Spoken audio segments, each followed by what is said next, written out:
반갑습니다. 오늘은 대종경 요한복음 9장 본문의 근거에서 어리석은 사람의 근심과 걱정이라는 제목으로 말씀드리겠습니다. 먼저 본문을 봉독해 드립니다. 대종사 말씀하시기를 어리석은 사람은 근심과 걱정이 있을 때에는 없애기에 노력하지만은 없을 때에는 다시 장만하기에 분주하나니 그러므로 그 생활에 근심과 걱정이 다할 날이 없나니라. 근심 걱정 하나 없이 사는 사람이 있을까요?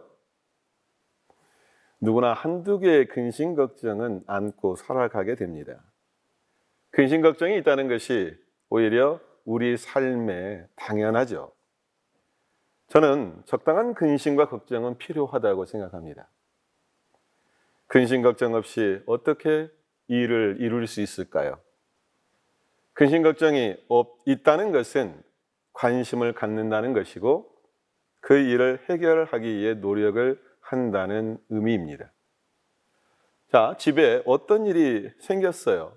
옆에서 함께 걱정해주는 사람이 있을 때 우리는 위안이 되고 또 용기를 얻게 되죠. 근심 걱정을 하지 않는다는 것은 태평인 것 같지만 어쩌면 무관심한 것이고 그런 사람에게 미운 마음이 나오기도 합니다. 자, 아이가 집을 나가서 돌아오지 않아요. 부모로서 당연히 근심 걱정이 앞섭니다. 집에 오랫동안 아픈 환자가 있어요. 얼마나 근심과 걱정이 크겠습니까? 그런데요, 꼭 해야 할 근심 걱정도 있지만 쓸데없는 근심과 걱정을 하는 경우도 있습니다.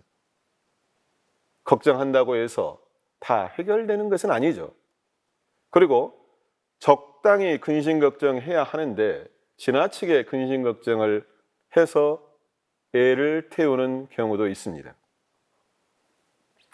어떤 사람은 작은 근심 걱정도 큰 근심 걱정거리로 만드는 사람이 있고요. 또 어떤 사람은 큰 근심 걱정도 작고 가볍게 만들어서 이를 쉽게 해결하는 현명한 사람도 있습니다. 티베트에 이런 속담이 있다고 해요. 해결될 문제라면 걱정할 필요가 없고 해결 안 될 문제라면 걱정해도 소용없다. 자, 우리 교도님들은 어디에 근심하고 어떤 걱정들을 하고 계십니까?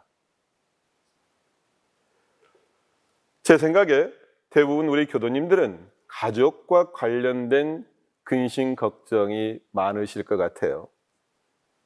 아이 대학 가는 것이 걱정이고 취업하는 것이 걱정이고 무사히 군복무 마치는 것이 걱정이고 자녀 결혼시키는 일이 걱정이고 이렇게 근심과 걱정이 우리 삶에 한도 끝도 없는 것 같습니다. 저도 결혼해서 살아보니까 그 자식 키우는 것이 보통 어려운 일이 아니구나 이 사실을 절감합니다. 걱정으로 사는 것 같아요. 산 넘어 산인데요. 이 산 하나를 넘으면 또 커다란 산이 눈앞에 나타납니다.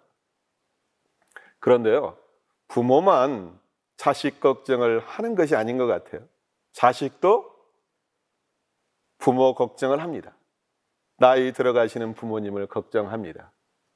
더 아프시지는 않으신지, 밥은 잘 챙겨 드시는지, 혹시 보이스피싱에 속지는 않으시는지 걱정을 한단 말이죠. 그리고 또 우리가 어떤 근심과 걱정이 있을까요? 자식이나 가족에 대한 근심 걱정도 크겠지만 나 자신에 대한 근심 걱정거리도 많을 겁니다. 퇴직을 앞둔 사람은 퇴직 이후에 내가 어떻게 잘 살 것인가 걱정할 것이고 건강 문제, 사업 문제 등 남의 걱정보다 어쩌면 발등에 부른 나에 관한 것들이죠. 예전에 TV 보험 CF 내용인데요. 마음이라는 로봇이 할아버지께 질문을 합니다. 할아버지, 요즘 제일 걱정되는 게 뭐예요? 할아버지의 답은 내 걱정, 이렇게 말씀을 하세요. 로봇이 다시 그렇습니다. 말을 합니다. 할아버지 너무 이기적이세요. 할아버지의 답은 내가 별일 없어야 얘들도 잘 살거든. 맞는 말인 것 같죠? 나를 걱정하는 마음이 가족을 위한 마음이 될 수도 있구나, 이렇게 끝맺음을 합니다. 요즘 제일 걱정되는 게 뭐예요? 내 걱정. 저는 이 대답이 정답이라고 생각합니다. 대부분 많은 사람들이 남의 걱정을 합니다. 자식 걱정을 합니다. 그런데 정작 나만 잘하면 됩니다. 내 문제가 해결되지 않으면 모든 것이 헛것이죠. 내가 근심과 걱정을 해서 누군가의 문제가 해결될 수 있다? 이것이 참 어렵습니다. 오히려 남들이, 가족들이 내 걱정을 하지 않도록 하는 것이 더 중요한 일이지 않는가, 이렇게 생각하는 거죠. 서태산 대종사님께서는 송규 형제를 보시고 이렇게 말씀을 하세요. 내가 송규 형제를 만난 후 그들로 인하여 크게 걱정해 본 일이 없었노라. 대종사님께서 청산종사와 주산종사를 얼마나 든든하게 여기셨으면 이런 말씀을 하셨을까요? 그들로 인하여 크게 걱정해 본 일이 없었노라. 우리가 자식들을 봐도 그러잖아요. 늘 걱정되는 자식이 있고, 또 어떤 자식은 항상 든든하고 믿음직한 자식이 있습니다. 내가 누군가에게 근심 걱정을 끼쳐주는 그런 사람이 아니라 항상 든든하고 의지하고픈 그런 사람이 되어야겠다, 이런 생각을 해보는 겁니다. 그런데요, 우리의 걱정은 개인이나 가정을 뛰어넘어서 이 사회와 국가와 전 인류를 위해서 근심 걱정을 하기도 해야 합니다. 전 세계적으로 관심 가져야 할 기아와 빈곤, 환경, 인권, 불평등, 평화, 어쩌면 우리 모두가 관심을 갖고 걱정한 만큼 이러한 문제들이 해결될 수 있다고 생각합니다. 저 같은 경우 가장 크게 걱정되는 것이 무엇일까? 우리 교도님들은 어떤 걱정을 가장 크게 많이 하십니까?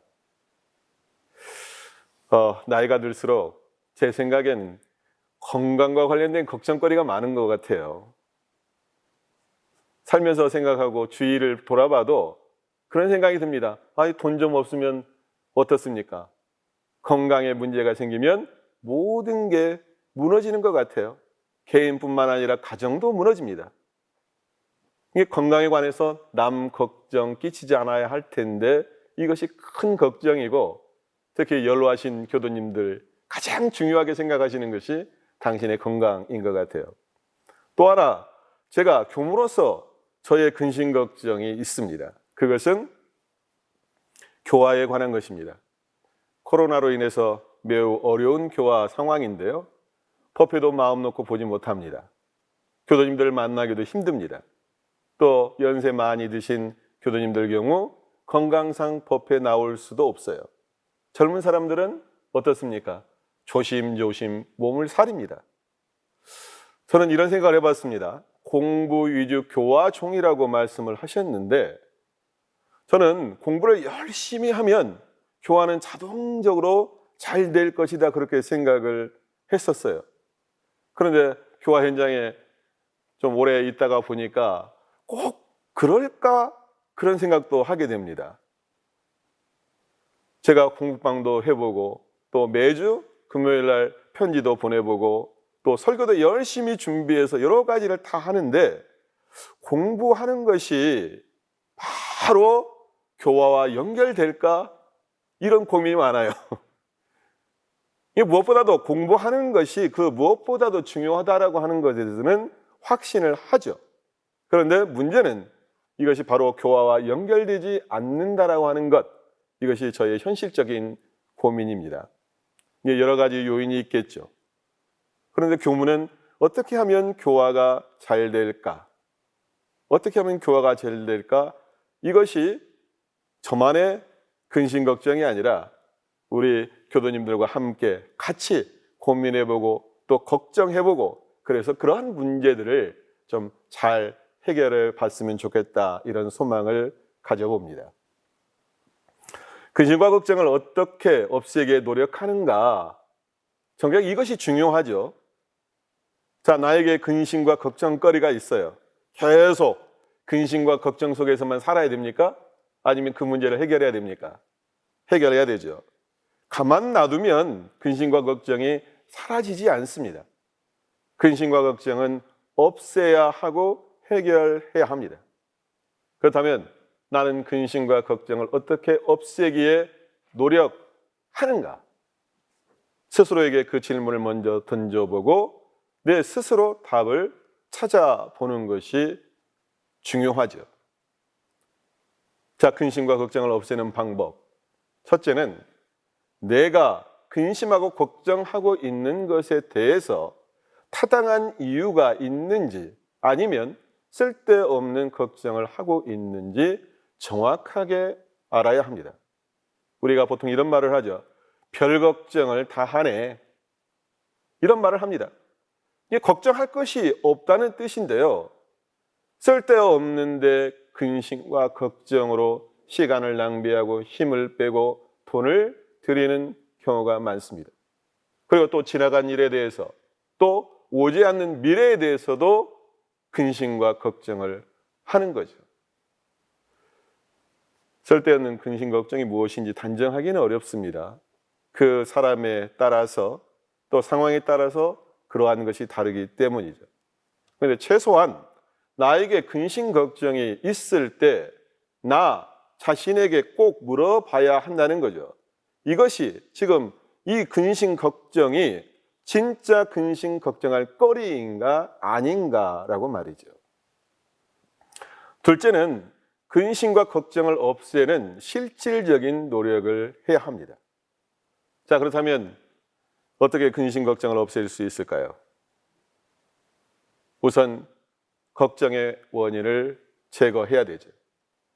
나의 욕심 때문인지, 나의 집착 때문인지, 나의 노력 부족인지, 이렇게 그 원인을 정확하게 알면 그 문제를 해결할 수 있는 방법도 생긴다는 겁니다. 우리 원불교의 불공법에는 두 가지가 있습니다. 진리불공과 실지불공이 있는데요, 실지로 그 문제를 해결하기 위해서 노력하는 것이 실지불공이라고 한다면, 저는 우리가 근심 걱정이 생겼을 때 우리가 해야 할 가장 첫 번째 일은 진리불공인 기도라고 생각을 합니다.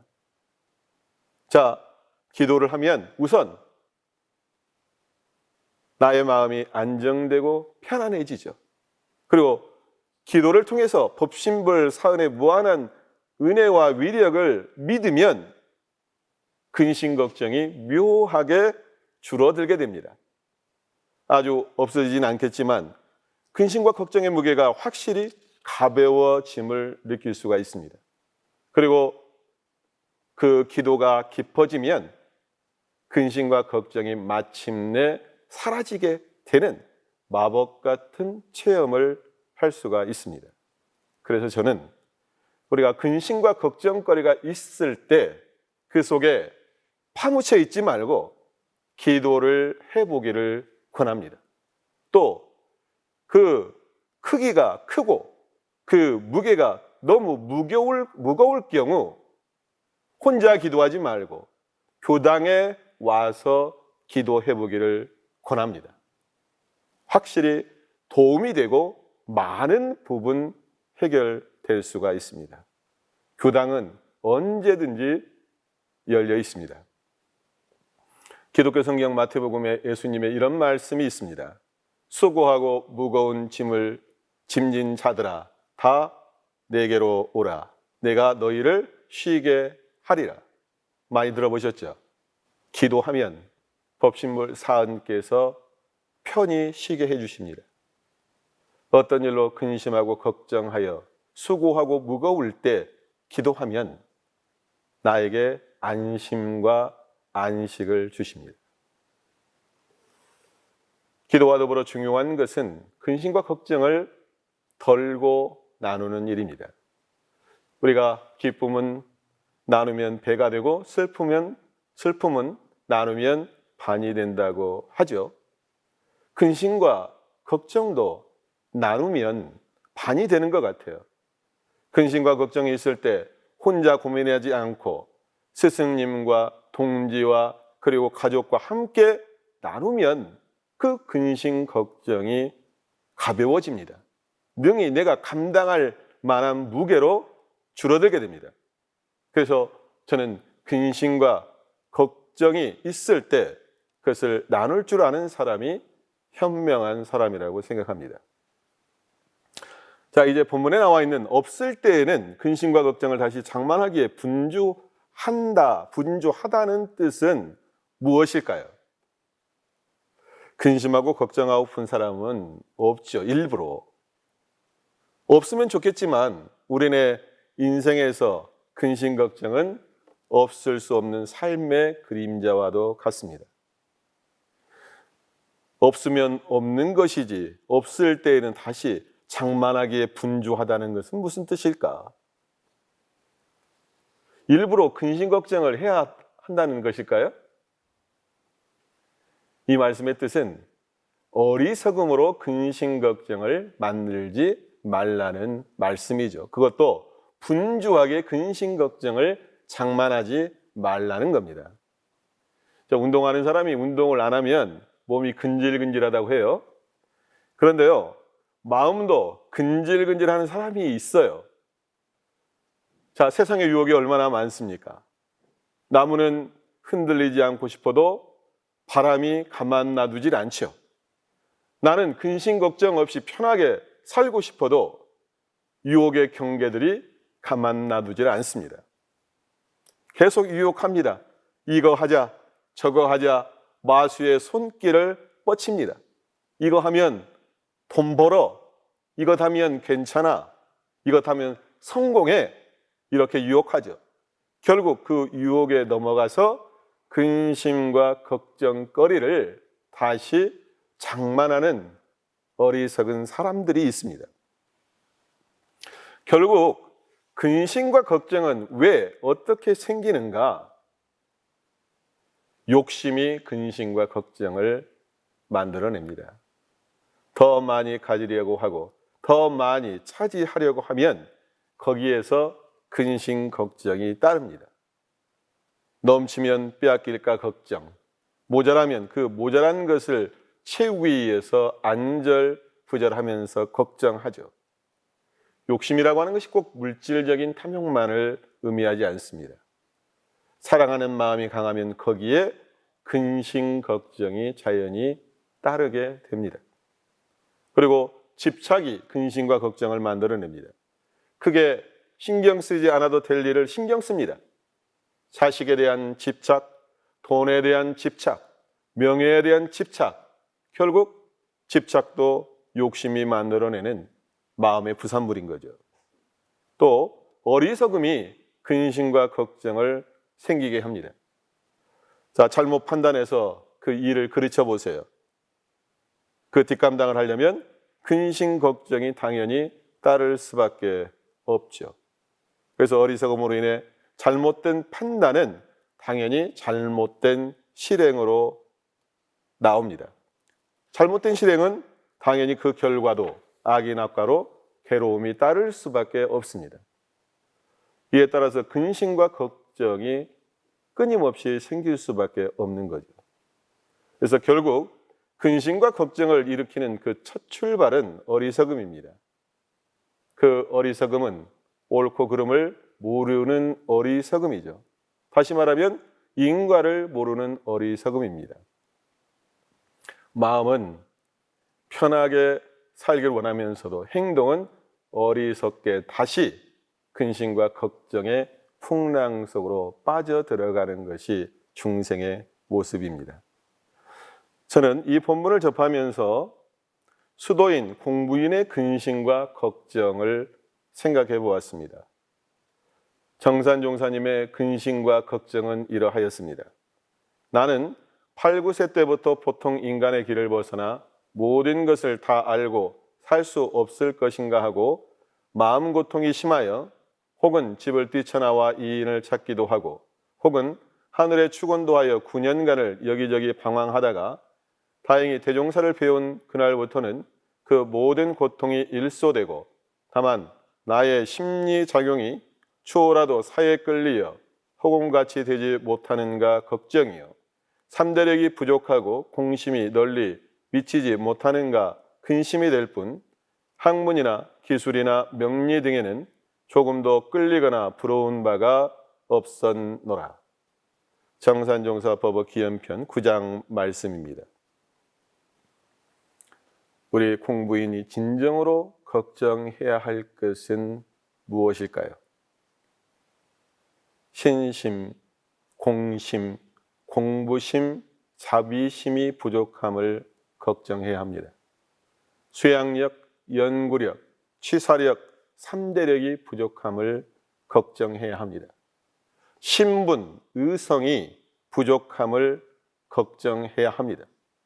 나의 기도가 부족하고 나의 불공이 부족하고 나의 보은이 부족함을 걱정해야 합니다. 오늘 설교를 마무리하겠습니다. 어리석은 사람은 근심과 걱정이 있을 때에는 없애기에 노력하지만은 없을 때에는 다시 장만하기에 분주하나니 그러므로 그 생활에 근심과 걱정이 다할 날이 없나니라.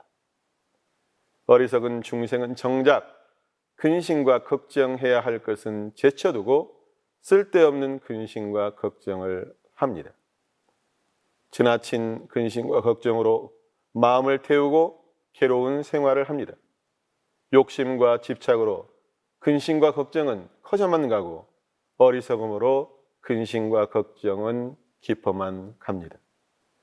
무엇보다 중요한 것은 근심과 걱정이 더 이상 생기지 않도록 하는 것입니다. 만약 근심과 걱정이 생겼을 때 우리는 선정을 통해 근심과 걱정을 내려놓고 기도를 통해 근심과 걱정이 아닌 평안과 안식을 얻을 수 있습니다. 근심, 걱정이 아닌 기쁨과 은혜가 충만한 삶 되시기를 기원하면서 오늘 설교 마칩니다. 감사합니다.